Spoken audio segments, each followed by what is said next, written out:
Right, YouTube. Who's ever watched a video on YouTube? And who's ever actually uploaded a video to YouTube? Very few. Okay. YouTube was founded in 2005 and it allows billions of people to watch and discover and share original video content.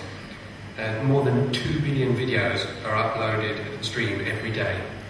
On average, 400 tweets on Twitter per day contain a YouTube link.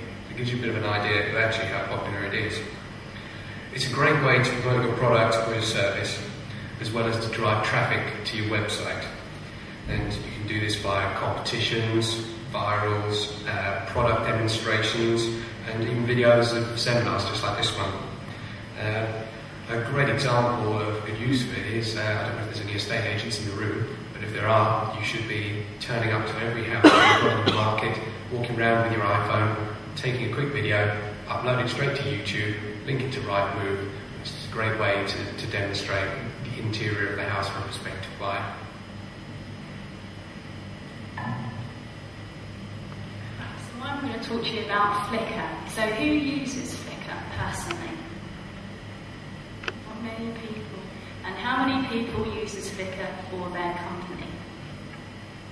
No few. Right. Flickr is the largest photo sharing and application on the internet. It's a good way of showcasing talent. If you've got any budding photographers or you've spent money on getting a professional photographer for product placement or showcase your products or your business, it's a great way of putting it out there instead of leaving it to languish on your hard drive. You want people to see what you've got, basically.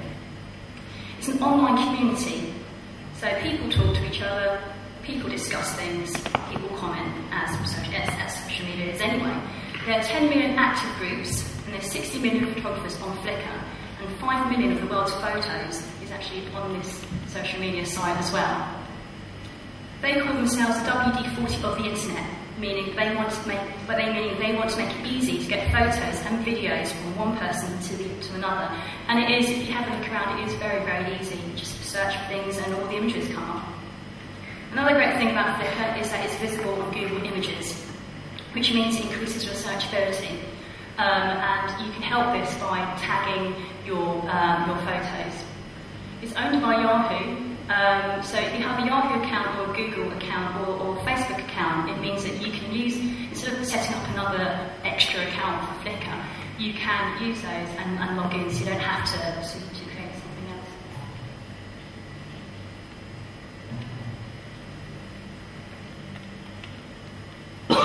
If I ask you how many of you are bloggers blogging in the blogosphere, it might sound like I'm slightly mad for a moment.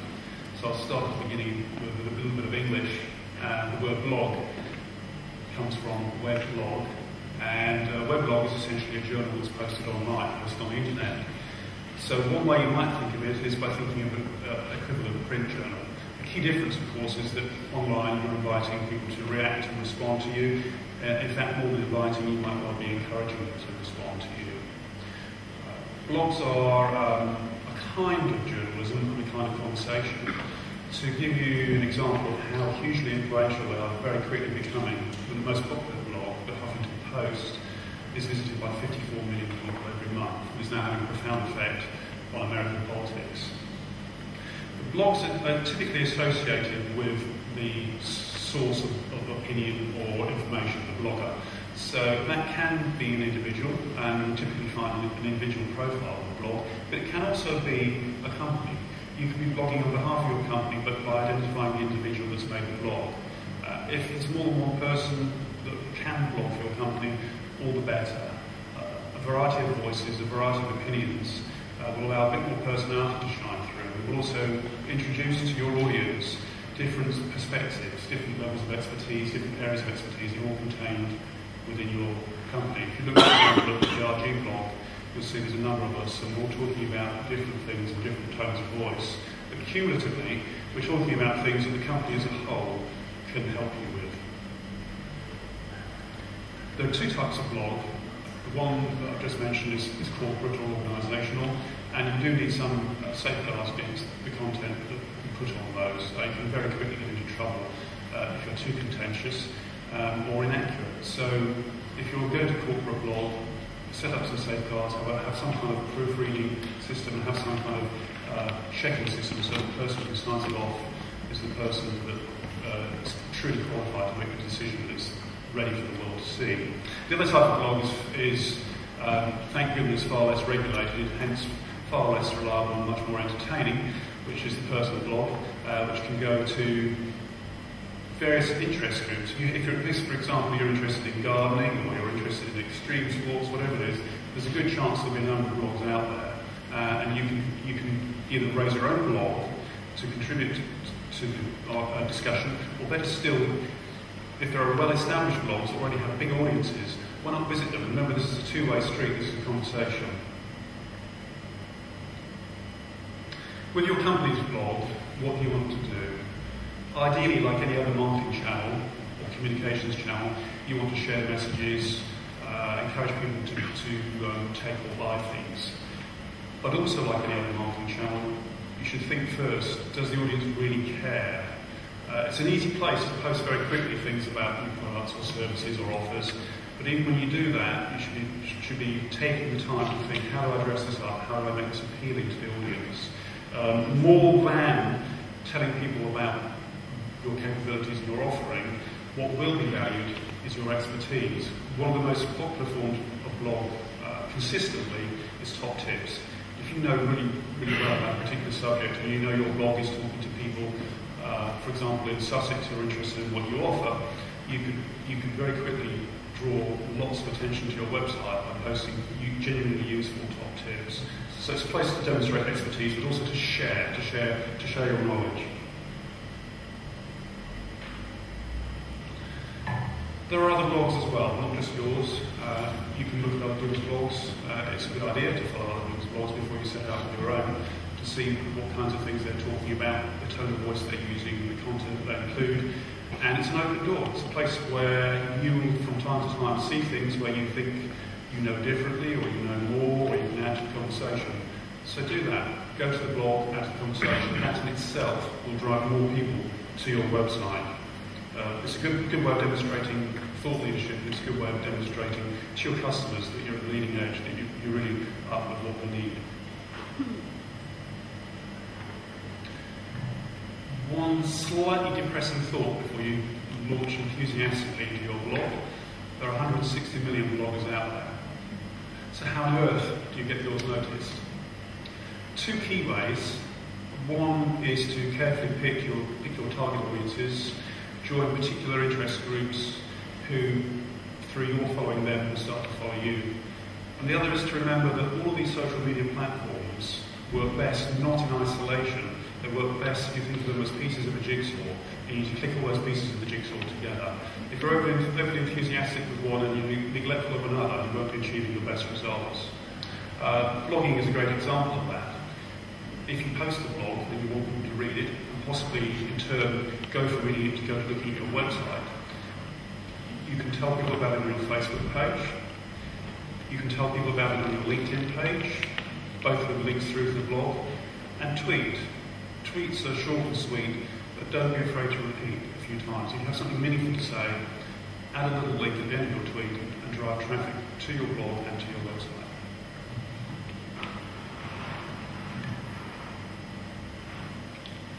So I'm sure you're wondering right now, how can I use social media? Well, you can use it to find and understand people that are talking about you, who they are, what they're saying, and where they're saying it, whether your competitors are saying anything, and if they're actually out there. This should enable you to plan your strategy, and your investigation should tell you everything you should know about your audience, and therefore you can select the platforms that you'll target because they'll be talking there.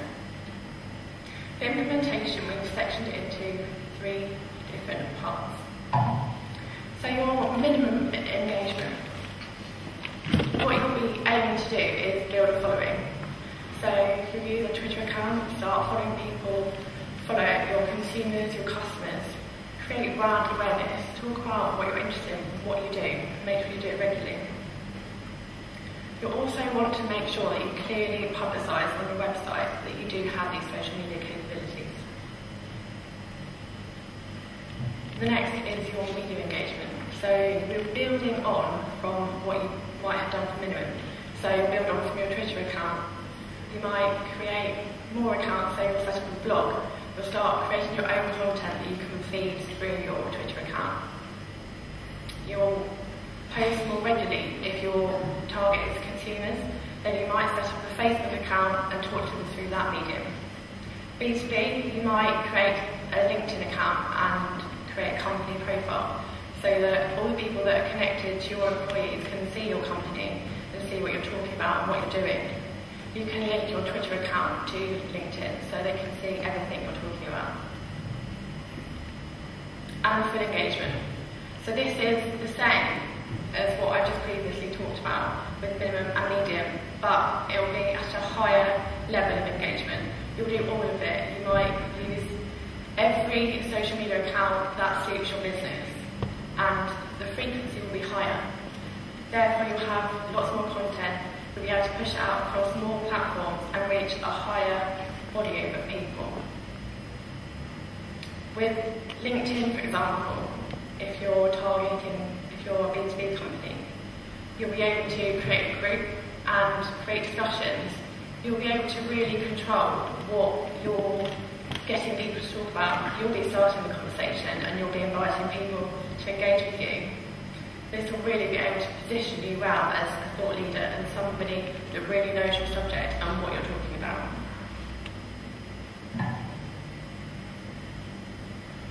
So how do you measure the success of your social media? Well, the first thing you need to make sure you've done is install Google Analytics behind your website. It allows you to track where visitors come from, what they do while they're on your website, where they leave from, and whether you're getting search traffic or whether it's social media traffic. The obvious positive outcomes from social media are new leads and increased product sales from both your website and your offline store if you have one. But you can also use tools such as Facebook Insights. It allows you to start tracking how brand awareness is going and whether customer interaction has increased. The all-important do's and don'ts. Don't get involved and experiment, even if it's just video. Do get involved. Can't read my handwriting. Do get involved. And do update regularly. Don't create multiple social media accounts for your business, as you are going to use them to communicate frequently. Do encourage your employees to take an interest. As you can see, we all do it as a team. Everybody's got great opinions and it's great to get the whole team involved. Don't let someone inexperienced and unprepared manage customer services though, as this can lead to some serious disasters. If you want to know more about that, look up Nestle on YouTube and their customer relations disasters using social media. Do be realistic though. Social media can be time consuming, but if you manage it effectively and you have a clear strategy, it'll be well worth it. But don't avoid it, because your website traffic will benefit in the long run. Make sure you participate in the conversation. Comment some blogs on your sites, because your opinion is important. And make sure you allow enough time and resources for it. And you've got to maintain and nurture social media with regular updates. And don't be afraid of what people might say. Learn from them, respond quickly and publicly, and the better you engage with them, the better it will reflect upon your company. Finally, what can PRG do for you? Now, as mentioned, we can take a look at your website and make sure it's projecting the correct image and it's working for you. We can also help you look at your potential audience and find out what they are interested in and who they are, and how best you can interact with them. We help you draw up a plan for it. And we can also help you execute that plan and set up and maintain and monitor all of your social media. So whatever you need, come and talk to us.